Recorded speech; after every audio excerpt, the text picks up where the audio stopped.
Hello everyone, কেমন আছো তোমরা সবাই? আশা করছি সবাই খুব ভালো আছো, সুস্থ আছো। আর আমিও অনেক ভালো আছি। আর আজ হচ্ছে আমার জন্মদিন। তো সকাল সকাল ঘুম থেকে উঠেই স্নান করে রেডি হয়ে নিয়েছিলাম। তো তারপরেই গিয়েছিলাম হচ্ছে একটু ছাদে, ওই একটু ভিডিও করার জন্য। তো তারপরেই দিয়ে দিয়েছিল হচ্ছে আমায় খেতে। আর আজকের রান্নাগুলো করেছিল হচ্ছে বাবা, মা, ঠাম্মা, সবাই মিলেই করেছিল। তো চলো আজকে দুপুরের মেনুতে কি কি আছে তোমাদের একবার দেখিয়ে দিই।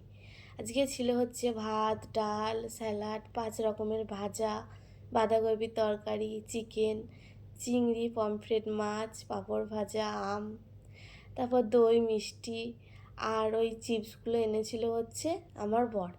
তো তারপরেই দুপুরে একটু ঘুমিয়ে নিয়েছিলাম।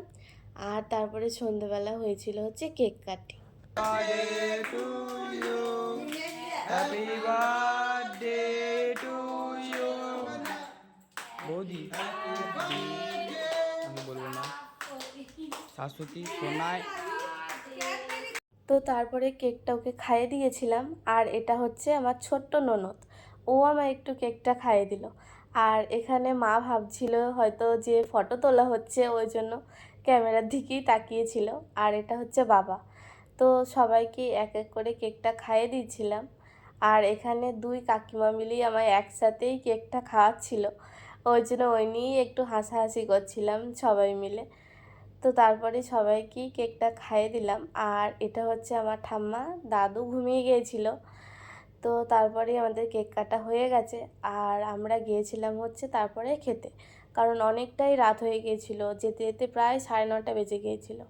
ওর জন্য মেকআপটা আর আমার তোলা হয়নি, শুধু শাড়িটা ছেড়ে অন্য একটা জামা পরেই চলে গিয়েছিলাম। তো তারপরে আমরা আজকে নিয়েছিলাম হচ্ছে ফ্রায়েড রাইস আর চিলি চিকেন। তো এটা খেয়ে নেওয়ার পর খেয়েছিলাম হচ্ছে দুজনেই আইসক্রিম। তো তারপরেই চলে যাচ্ছিলাম বাড়ি, কারণ বললাম অনেকটা রাত হয়ে গিয়েছিলো, বাড়ি যেতে যেতেও প্রায় 10:30 বেজে গিয়েছিলো। তো চলে এসেছি আমরা বাড়ি। তো তোমাদের আমার এই ভিডিওটা কেমন লাগলো অবশ্যই কমেন্ট করে জানিও। আর আমার এই ভিডিওটা ভালো লেগে থাকলে আমাকে ফলো করে দিও। তো আজকের মতো টাটা।